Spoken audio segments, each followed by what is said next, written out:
Welcome to Conversation with Haych, and we have an incredible guest with us, the Director of Safe Music Management, where she manages Brianka Rose, Joshua Luke Smith, Jake Isaac, and Governor B, co-founder of IAm Independent, a space to resource and help independent music artists grow and thrive. She is the author of Talking to Children About Race, a former radio presenter and session singer. She's a twin sister, a mother, a woman of incredible passion, honesty and talents. Please help me welcome the amazing, the incredible Loretta Andrews.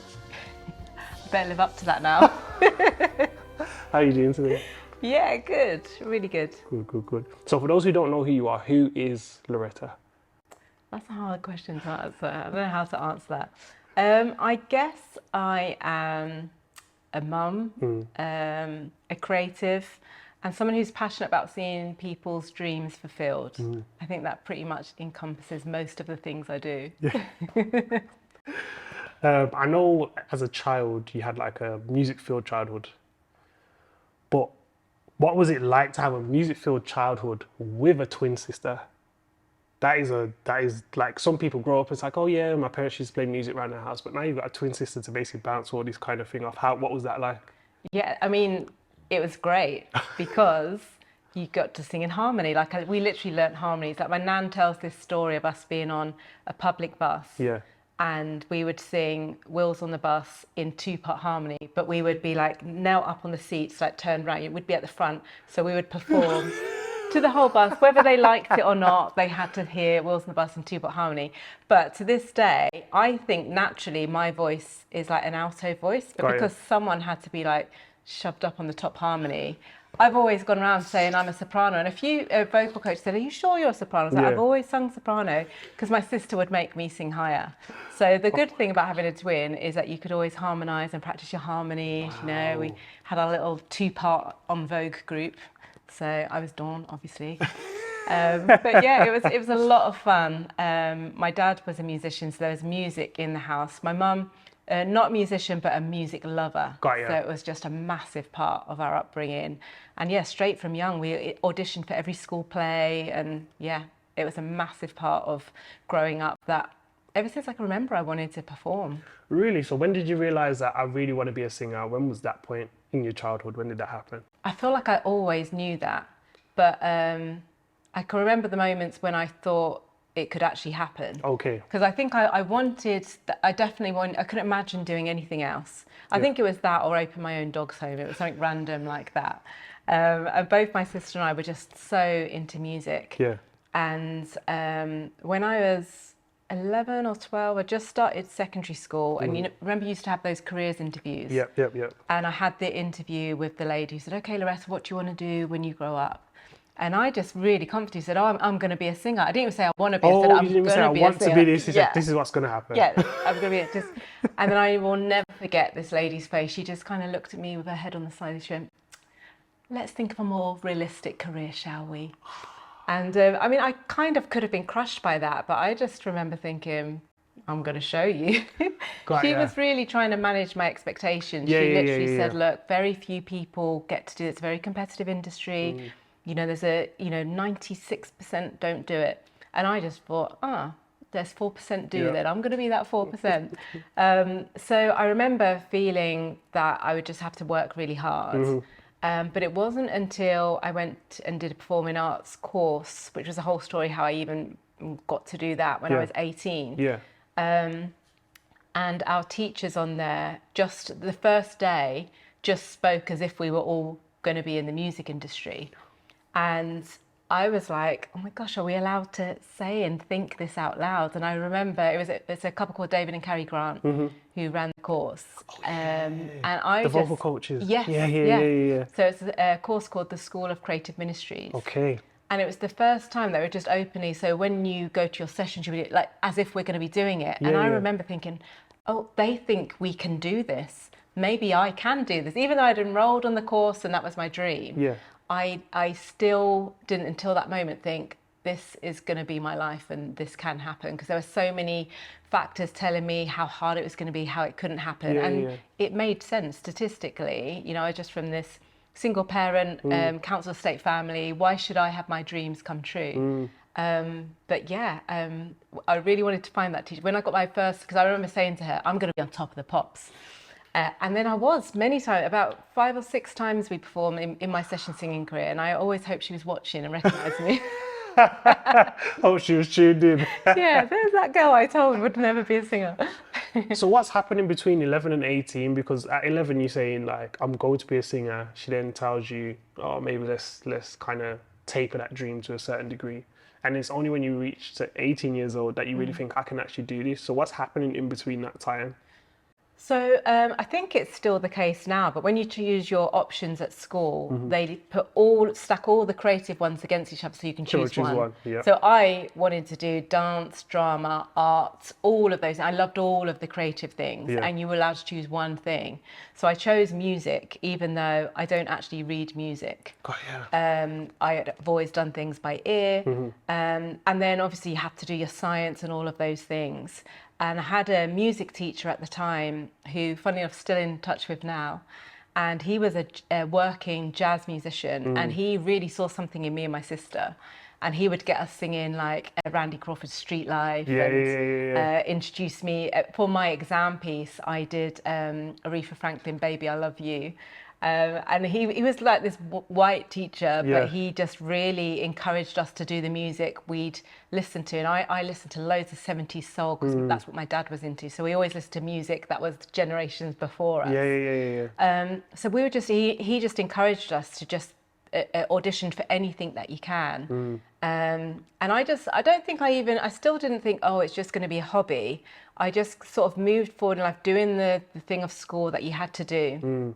And then when it came to, I did my A-levels, and again, there was no creative one. So now you can do things, even like media studies, they didn't even have that. So I did sociology, English literature, and history. And the only one I enjoyed was sociology. And the funny thing is, when I was in a schools band a few years later, we went back to my secondary school, and my history teacher introduced me to say, now a former pupil, Loretta Andrews, who I will never forget the day, she was my star pupil, and she came to me and told me she had better things to do in her life than history. I went up to him after and said, did I say that? He went, I actually was a bit gutted when you said that, and I said, I'm so sorry, I don't even remember saying that. But that does sound like the sort of thing I would say. He said, all I wanted to do was at lunchtime be in the music block, like singing Mariah Carey. So history was a waste of time. But can you believe I was so arrogant to say that to my teacher? But so, yeah, I just did the whole school thing. And I was even going to go to university. I think the closest to performing I could find was, by then they did have, I think it was theory of media or something like that. And I applied for a few, and there was a course in Birmingham, actually, that looked the most practical. I mean, it was like 20% practical and the rest theory, but it's like, okay, maybe that way I'll get into TV or something. And my predicted grades were actually really good. This is why this teacher said he was so gutted. And I got accepted into that course, and they literally said they had 13 places and like hundreds of pupils. But I wasn't passionate about the course. And then in the meantime, since I'd applied, I'd found another one which was much more practical. So and you didn't need nearly as good grades as this Birmingham one, was really competitive. So I applied just thinking, oh, I'll get into that. And I didn't get in. I got rejected, and I just didn't get it. And I was a Christian by then. I became a Christian when I was around 14. And I remember being really angry and like having this conversation with God, going, how can I get into this one I don't want, that's really competitive, and this one wasn't even a university, it was like, I think they were called polytechnics back then. Nobody wanted to go there, like you needed rubbish grades. And I really felt him say, hold out for what you really want. And I was like, don't know what that means, and I'm really angry and all of this. And then 2 weeks, I was like, I guess I'll be going to the Birmingham one. 2 weeks later, I opened a magazine. It's not even in print anymore, it's like a music magazine. A Christian music magazine, and in there was an advert that said, do you love singing, do you love acting, do you love God, do you want to make a difference? And I was like, yeah. And you know, in the cartoon when it like jumps out at you, and it said, come and audition for the School of Creative Ministries. And I'd never heard, I didn't even know such a thing existed. So both my sister and I, she was set to go to a different university to do a course she didn't want to do. Yeah. And we went up to London for the day. We grew up in Milton Keynes, and the audition was in front of David and Cary Grant. They'd started this course with a church called Kensington Temple, and I'd never done an audition in my life, apart from school plays where you just had to sing a song. We had to act, deliver a piece of poetry, and then sing. So the singing was fine, and you had to do a dance, but I can't act to save my life. Like, honestly, it was so cringe. What was it? What did you have to? What did you think to do? Did they give it to you and say, okay, you need to act out this, or did you have something already pre-planned? They just said bring a piece. So I was like, I don't know. So I had a friend who was really into acting, and he suggested it was a youth leader, and he suggested this one where all I remember is that I had to pretend I was doing like a fitness instructor. See, even saying it, like, I'm literally cringing inside. So I had to deliver this fitness instruction type thing. I mean, like, how is that even it was a sketch. Yeah. And I think I forgot in the middle of it. And I think I actually stopped and went, shall I just stop? And I think they were like, yeah, just go on to your song. And luckily, I smashed it with the song. And somehow they must have thought I had potential, because we managed to get in, even with that awful, like the worst audition I've done. So we got in, but the next challenge was you had to pay for this course. And I was just like, how are we going to do this? And we came from pretty humble backgrounds. And a load of friends in our church just really encouraged us. And over the course of a few weeks, people put money for our door anonymously. To this day, I don't know who it was from. And we got, not for the whole year, but we got the money for the first term. So we kind of took that as a thing to say, okay, let's do this. So then had to, all of this, we had 3 weeks to do it all. Found a flat in London and moved and did that. So it was only a year course, it was a diploma, but that was a life-changing year for me. And it's just interesting because, like you say, what happened between 11 and 18 is just, I lived my life just singing in my bedroom to Whitney Houston and Mariah and just thinking it was a dream. But something with those few weeks that just told me to not settle for second best. So how do you go from that passionate about singing to you eventually like doing your session singing as you get older, but then you stop singing? Yeah, well, I think what I'd always known, so to take a little bit of a step back, is so I didn't grow up in a Christian family at all.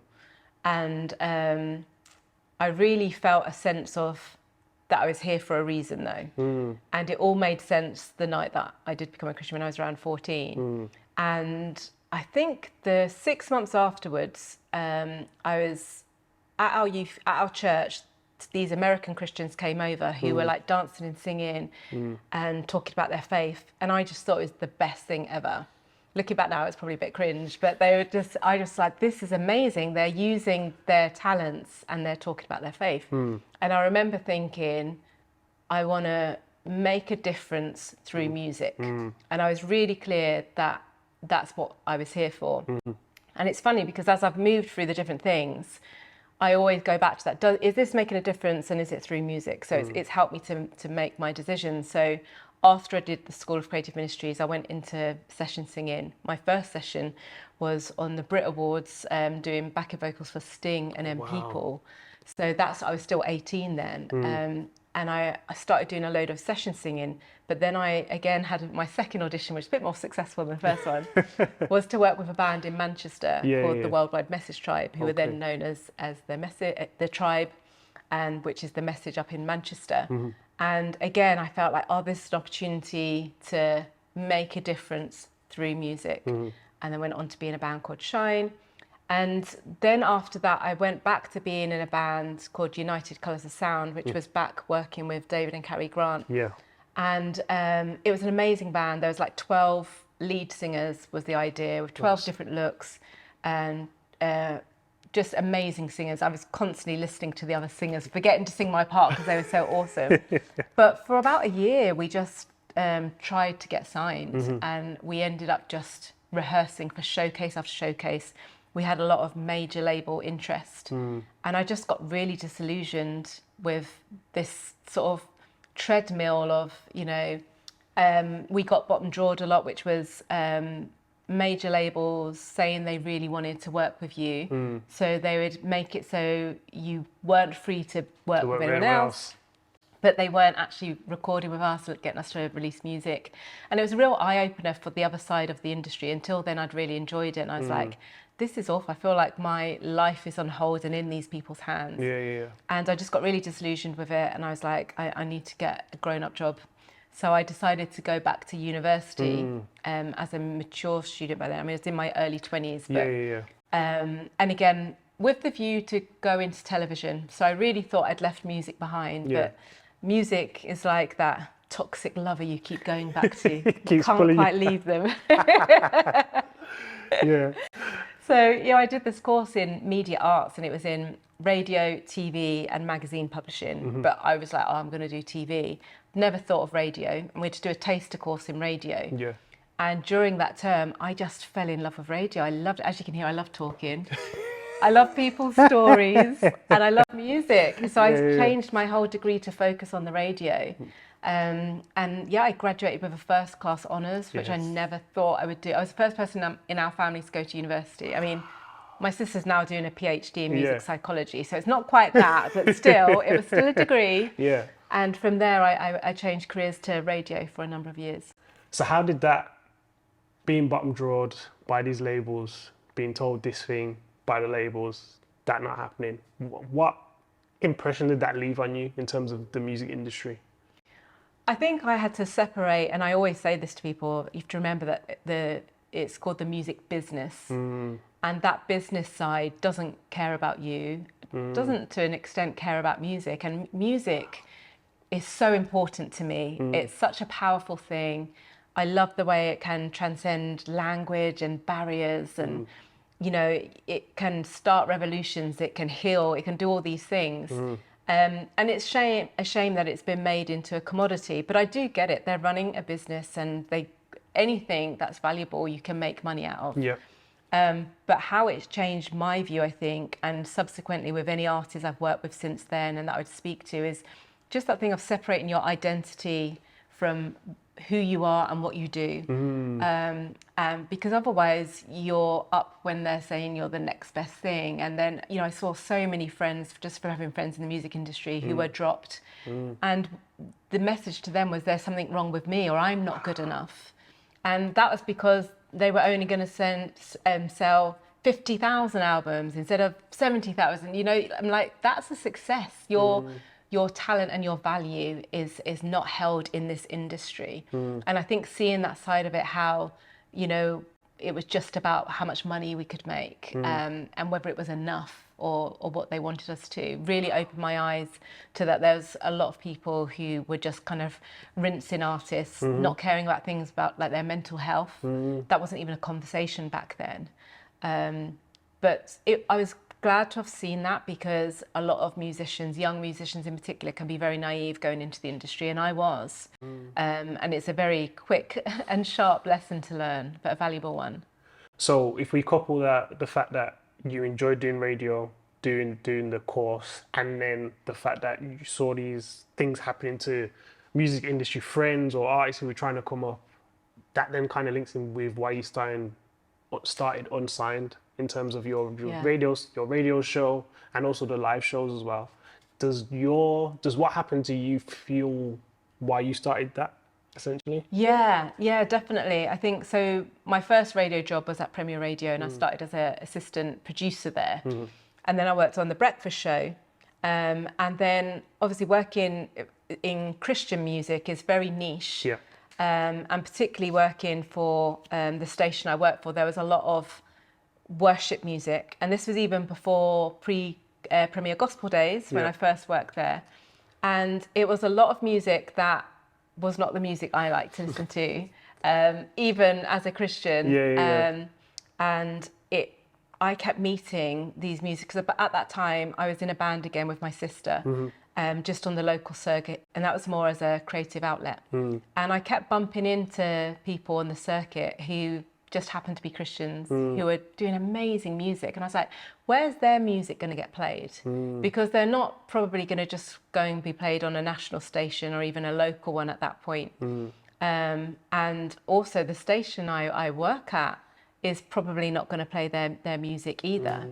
So I basically pitched to the station, could I do, and it's sort of based on the like live lounge idea, where unsigned artists who were doing any genre of music other than, you know, kind of praise and worship, would just come talk about their music and perform a few songs.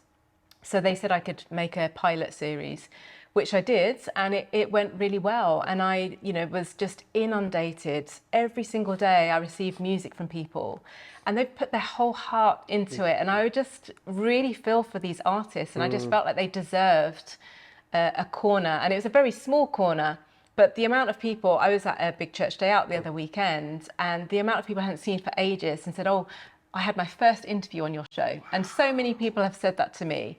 And it was a very small show in a very small corner. But I think even the idea of the church catching up with the fact that there was artists who had a strong faith that perhaps their music was going to be outside of the church, having a platform for their talent to be heard, started there. And that's why it then went on to being a live event, which was bi-monthly, again, just to give people a gig opportunity. Yeah, that's amazing. And I loved it. I met so many amazing people there, including some of the artists that I manage. So you've nicely transitioned on to my next question, because you just said some of the artists that I now manage. But before you started managing people, you weren't trying to hear people say, can you manage me? Can you manage me? Like, you really didn't allow that to happen. What was stopping you? I think in my head, because I was still performing at that stage, but definitely it was more of a sideline thing. Yeah. But I just saw myself as an artist and a creative, but I really enjoyed giving advice. So often what would happen is people would come into the studio, we'd do the interview, and off air, we'd have a longer conversation, because they would come in with this music that I just thought was great. You know, I didn't interview everyone. I did have a section in the show where, whatever the standard, I would give someone some airplay and play some song. But in terms of people who were invited in, there were people who I genuinely thought were talented and just were going to go somewhere. Yeah. And I'd say to them, well, what's your plan? This is great. And invariably, so many of them say, oh, I don't know, really. I've just made this album. I hadn't thought about that. And I would just give them advice, or I'd say, oh, I know this great producer that would really work well with you. And I'd put people in touch. And I just really enjoyed doing that. And then a few friends said, you'd make a really good manager. And I just was like, no, I'm not a manager, I'm a creative. And then they were just like, no, you know, you really would. And then it was Governor B, who was a friend of mine, and he was just like, you'd make a really good manager, you know. I was like, oh, not you as well. And I went, no, I just really enjoy mentoring people. And he went, well, isn't that what a good manager's meant to be? And I was like, oh yeah, I suppose so. So to start with, in my head, I had to call it something different, because I also thought, how am I qualified? And then it's really weird, because once you start doing it, because again, now you can do degrees in music management, but you couldn't back then. And I don't think by then I'd been, you know, in music since I was 16. So I'd had like 20 years experience, and I didn't realise how much I'd picked up along the way through being a session singer, through all the different aspects, and how that more than qualified. But I mean, I still get imposter syndrome now. But yeah, I gave in. Hold on. Before we continue, you still get imposter syndrome now, considering the amount of people you've helped through your show, the people that you manage, who I only imagine will give you a glowing recommendation, glowing report of what you've done for them. You still, and you've been recognized by managers and different kind of, different people and organizations in terms of how well you are as a manager. You've been brought in to give speeches and do interviews and all these kind of things, and you still have imposter syndrome, even though all these things happening for you. This is what I say to my artists, because all artists, no matter how successful they are, they get imposter syndrome every now and then. Like, should I be doing this? Don't think I could do another album. I'm like, are you nuts? But I suppose you can never see it yourself. And also, there's always going to be somebody who's further on than you. And this is, I mean, I have to take my own advice that I give, is that you just can't do the comparison game. And what I do know in terms of being a manager, sometimes your work ethic and your dedication to your artists and what you can see in them and what you can draw out and put in a plan together and being willing to take a bullet for them and all of those things is worth more than being, you know, some big hotshot person. And I'm seeing that now. And I think the power of relationship, and everything I've ever done in my career anyway has been led by relationship. That's why I think I've got the best artists in the world. I mean, I know I would say that, but they are amazing, but also amazing people, like they're friends of mine. Again, someone, when I started management, I won't say who, but somebody who I think you know said, don't manage your friends and don't be friends with your artists. They're my best mates. Like, you know, one of them, I'm the godmother to their child, and that's just how I do things. I don't separate business and relationship. They're family to me. And whenever I've led by relationship with anything that I've done, even business wise, then it's always gone well for me. I think I'm quite a good judge of character anyway. But also I'm like, you can be a good business person and be a nice person. It's possible. You don't have to be this cutthroat, really aloof person to get on in life. And my music company is called Safe Music because I wanted everything about it to feel safe. Safe for artists, safe to fail if you need to, and feel like a safe place because so much of the music industry doesn't feel safe. So yeah, but I still sometimes, you know, get those moments when I'm like, can I do this? To me, obviously seeing from the outside in what you've been able to accomplish and do is very amazing to me, because it's like you've pivoted every single time. So you were singing and you still carried on to sing, but you pivoted to radio.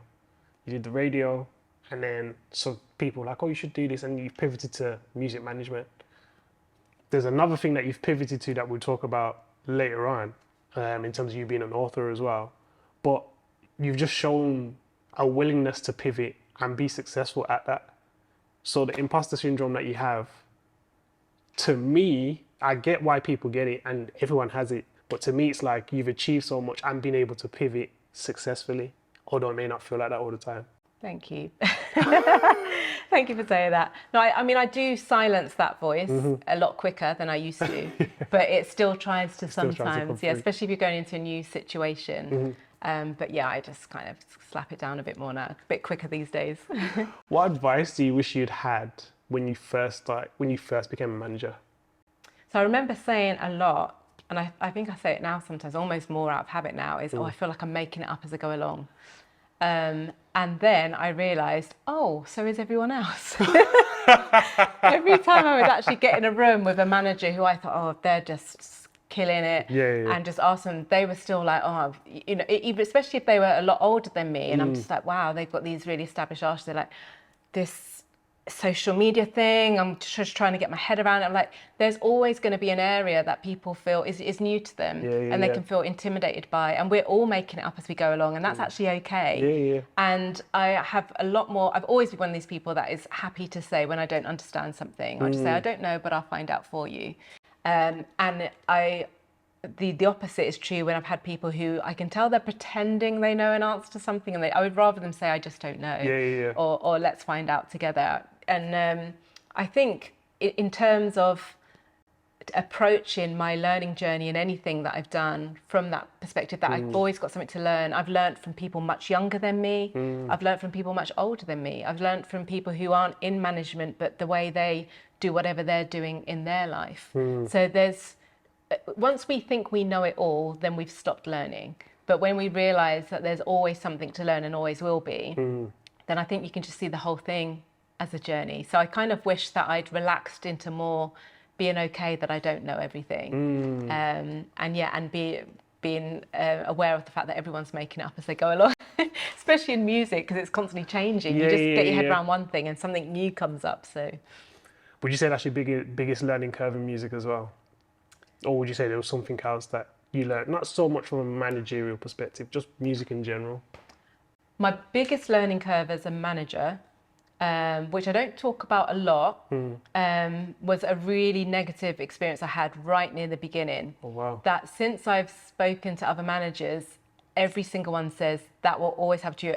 You're lucky if it only happened once in your career. And I worked with an artist, and it very quickly went wrong, and they went off behind my back with another manager and all of this. And it happened within like the first year, and it was quite painful at the time, but also it's funny because this artist was incredibly talented, but at the same time, there was always something that didn't quite align. And I didn't really listen to that because they were so talented. I was like, this is a no-brainer, you know, the success that we'll both have with this first one, and then it'll open the door for all the other things.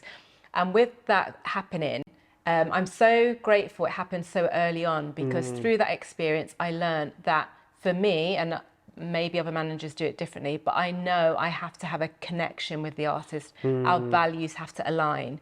And I've never worked with someone where I don't feel that since then. And the other thing is having the same definition of success. We've all got different definitions of success, but knowing what it is and being able to be on board. All of the artists I work with are incredibly talented, but they also want to do something bigger than their art. And going back to what I said before, I know my life's about making a difference through music. So making sure those things are aligned. So that was a really steep learning curve, to the kind of betrayal aspect. And funny enough, it's made me more trusting as long as I align with those things. But I have to listen to that really, even if on paper it makes sense, or the opposite doesn't make sense. I listen to that now, and it's not failed me yet since I've done that. Something interesting that you said is that it's made you more trusting, but then I think what was the most important thing was that you said you have to be aligned with that person. Like your values, what they see as success has to align, even though you're now more trusting considering you've been betrayed. But it seems like if the alignment is correct, then you'll know that, okay, maybe this is something, as long as that little voice inside is saying, go for it or do that. That's where you start. That's where you look at it, rather than, I'm less trusting now because that happened to me then. It's because it's a relationship. Like the artist-manager relationship is a really close relationship. And if you think about it in terms of other relationships, if you choose poorly, which we can all make mistakes with, but if you consistently choose poorly, then it's not about that there's something wrong with relationships, it's the choices you're making. And that's how I realised it's about the artists I choose to work with and aligning those values.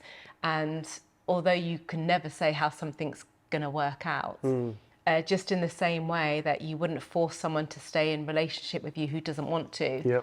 If they want to go, then the best thing to do is to let them go. Where there's freedom there and you're choosing to work together because there's an alignment of values, that's where success will come in any form of relationship. So, session singer, radio presenter, music manager, co-founder of IAm Independent. What have all these things taught you as a person? So many things. I think the biggest, so to go back to my comment about my definition of success. So my definition of success is doing what you're created to do. So whatever that may be, doing that is already a success. Whether someone pats you on the back for it, gives you lots of money for it or not, doing that, you're already successful. So I think every time I've taken a move that's followed that sort of inner compass of, is this making a difference through music? I've realised that everything I've done before has contributed to the next moment. So from where I sit now, I think music management is my favourite job out of everything I've done. Even the performing stuff, which I loved, you know, I just did amazing things I never should have got to have done as this little Council Estate brown girl from Milton Keynes, you know, and, you know, had to pinch myself some of the performances and places we got to go to. But the fulfillment I get now from being able to see that in other people and help to plan towards those dreams becoming a reality is so fulfilling for me. And I think it's taught me that to walk in the direction of your dreams, not seeing the full picture, and expecting for the universe to align because it's what you're created to do. And then to clear the path to do that for others as well. If we're only letting ourselves through in anything, then to me, we're getting it wrong. You know, that's partly why I am independent. I can't I get a lot of people asking me to manage them now, and I can't do all of that, but I genuinely want to see people win. When people say, oh, you know, keep your secrets to yourself, I'm not interested in that. If I found a contact that has worked for one of my artists, someone says, oh, what did you do for that campaign? I'm so happy to share information, because there's enough room for everybody. Yep.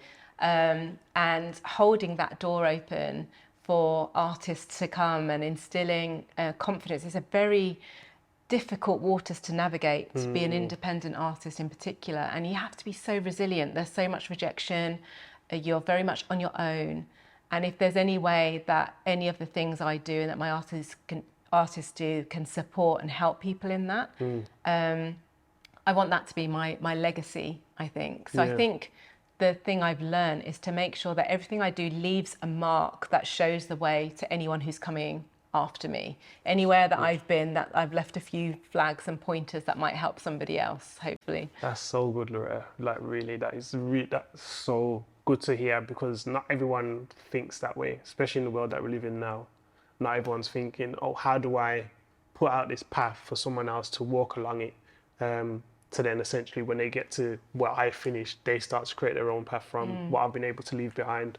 Not everyone thinks like that. A lot of people think, okay, I'm here now, let me get everything that I can from it now, and then you've not really passed on any advice or given anything to anyone, so people are kind of lost, or thinking, okay, I'm really having to start again rather than start from where you left off, if that makes sense. Yeah. How do you do all these things as well as be a parent as well? That's a very good question. I could ask you the same.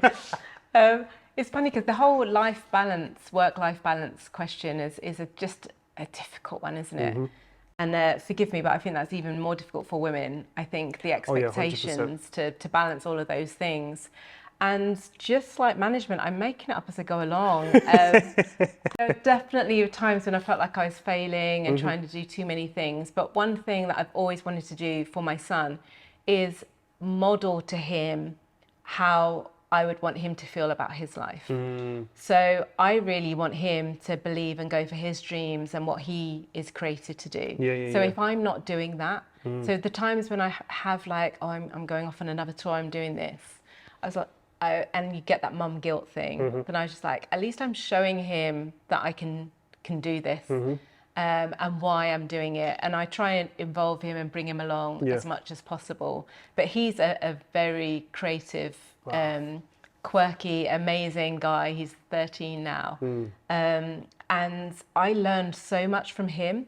And he's naturally, like children are curious and open to possibility. And the older we get closed and rigid. And just like I was saying about learning and not being so proud to learn from those who are younger than us, even our children, he inspires me all the time to enjoy life, to remember to enjoy life, because he really enjoys life. He's just like a joy bubble. So that makes it a lot easier that he's that kind of kid. But honestly, I remember really, even when I was a lot younger, I was the first out of my friends to have a child as well. Okay. So just desperately wanting to see another woman doing the kind of things I wanted to do, who was also a parent, and I'm a single parent as well. And I desperately wanted, just like the conversation we've been having the last year or two about growing up and wanting to see black and brown people in the spaces we want to be in. It was a bit like that. If you can see it, then you're like, maybe I do belong there, maybe I could do it. And quite honestly, I struggle to see people talking about being a parent and being a manager and running a business or any of these things. So, and I did see a few, and I'd ask them questions. So now, just like I was saying before, that I've definitely got it wrong in lots of times along the way. But the things that I've worked out, I'm really quick to tell my friends who are having children or who are pregnant, the little things that made it easier, just to show them that I might turn up with messy hair and kiddie sick down me or something when I was younger, but at least I'm here. Just, because I didn't want to see somebody looking like immaculately doing it like that, because I wasn't. It was a swan and a duck underneath, turning up to the radio station. I remember when I stopped doing the breakfast shift, And I turned up just for a normal shift. And so he said, oh my goodness, you look well.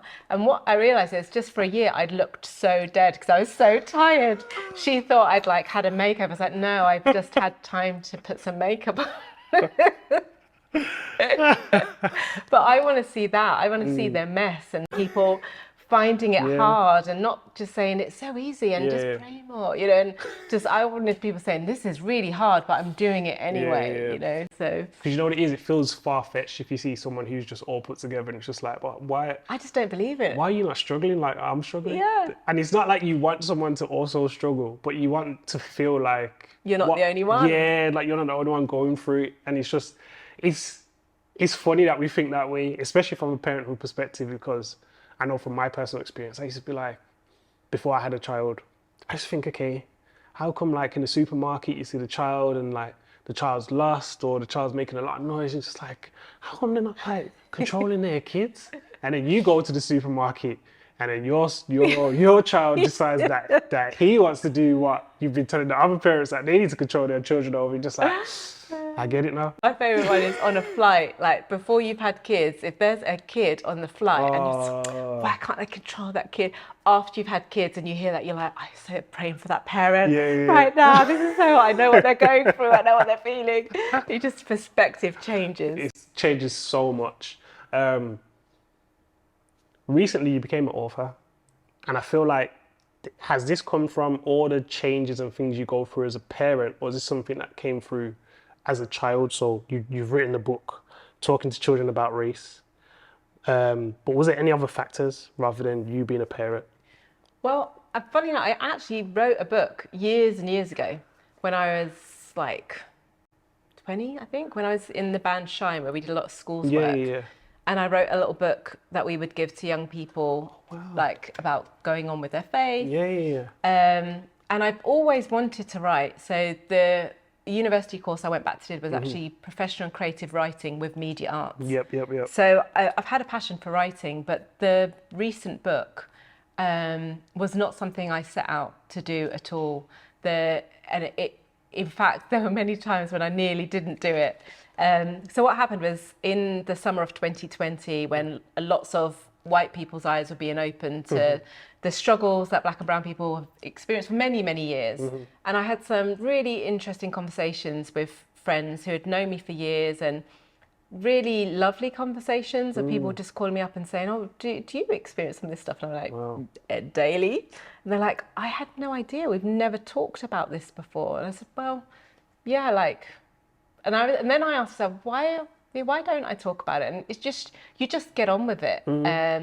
It's expected, but also you worry about people thinking you're making everything about race or chip on the shoulder, all of that sort of thing. And I had some really difficult conversations, some disappointing ones, but a lot of really good conversations. I've got really great friends. And a couple of my white friends who really wanted to do the work. They were really impacted by having their eyes open to this and being a good friend of mine, yet not knowing. And one friend in particular who I'd met when I was pregnant. And we'd always said we'd write a book together, but we didn't. And she moved from London to a rural area, but she contacted me. And it was at a time when some people were having conversations and really approaching it in a really unhelpful way. But she did it so well. She messaged me on Facebook actually, and she said, I've got a question. Firstly, I want to check, have you even got capacity to answer a question around race and racism? I don't want to just dump this on you. I know it's really hard and traumatic at the moment. I thought that's so great that she even acknowledged that. And then she said, I really want to do better with my kids. I'm seeing my blind spots, and I've taught them about feminism and the inequalities of that. And I don't want this to be a blind spot for us. And she said, you know, I've looked for a book on this that I could, because she worked in education and books is always her go-to thing, and there aren't really any. And she said, I don't feel like I can write it as a white person, but I know you always wanted to write a book. Is this something you would consider doing? And she said, and again, I'm not giving you a job to do. I don't want you to do my learning for me. I'm going to be doing that learning journey. And I was like, oh, you so should write it. Like, I really think you could write it. Like, she's got a master's in education. And I said, do you mind if I screenshot our conversation? I said, I'm going to blot out the bit about the book because I think that's such a good idea. And obviously no one's done it before, but you've just approached this so well. And so many people are saying, oh, I'm afraid to have the conversation. So she said, no, of course. So I did that. And I obviously didn't blot out well enough, or you could tell, because a publicist friend of mine contacted me and said, you haven't said it explicitly, but are you guys talking about a book? And by the way, great conversation. I said, oh yeah, my friend suggested this book. And she said, well, why don't you write it both together? I'd love to pitch it to my publishers where I work. So I was like, okay. So I went back to my friend Ruth, and we just did this one page and gave it to this friend. And they really loved it, and it went quite far down the line. But in the end, they decided they wanted to publish a book for children, where we realised our book was for parents to talk to children. Got you. Because we'd done all this work, the publisher friend said, oh, I really think now you've done this, send it to a few other publishers. And I was like, oh, no one's going to be interested. So I think I sent it to 2 others. And one of them immediately got back and said, we love this idea, we want to do this book. And that's how we ended up doing it. And then when we started to do it, I was so busy, because obviously it's such a sideline and my head is in my management. I was like, why have I taken this on board? And oh my gosh, it was so hard to get it done. I mean, I couldn't have done it without Ruth doing it together. But at the same time, I really wanted it to be out there. I mean, it's funny enough, when you look now, there is 4 or 5 books this year on the same subject, which is great that more and more people want to have this conversation. Yep.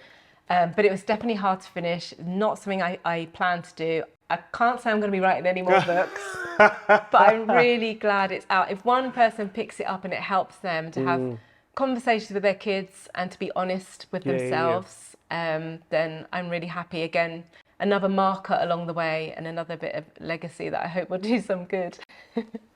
You talk about legacy quite a bit, and you've done so much so far in your life. What is the next step for Loretta Andrews? That's a good question. I've been thinking about that a lot recently. Because I think my next step is always what's next for my artists.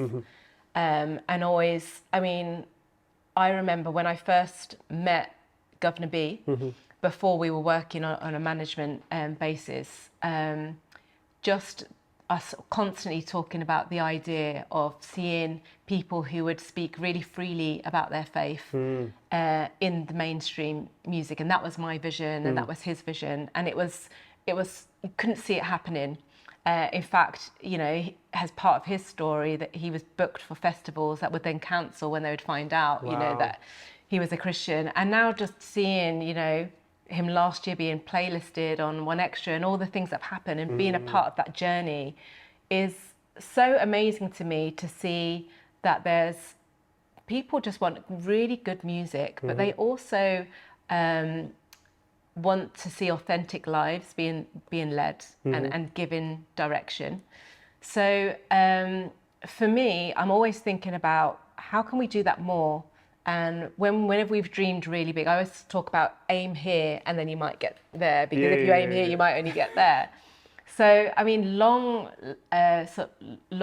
vision-wise, I would love to at some point have my own label that looks after and can facilitate artists who particularly want to do that journey of making a difference through their music.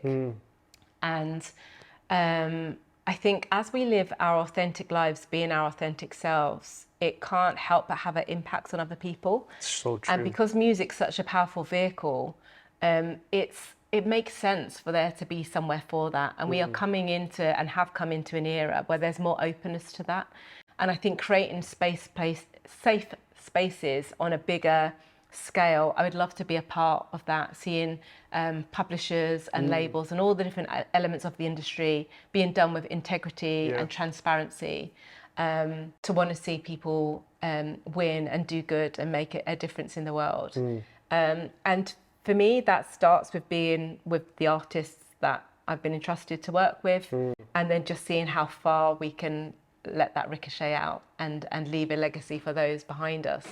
So it's kind of vague, but when I've kept that sort of thing, make a difference through music, and just followed that kind of vague light in the distance, then it's helped me to make the decisions along the way. So I don't know exactly what it's going to look like, but I'm just going to keep walking towards that direction, really.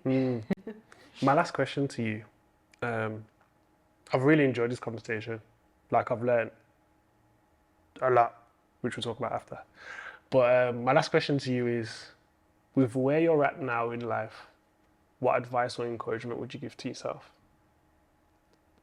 To myself now? Mm-hmm.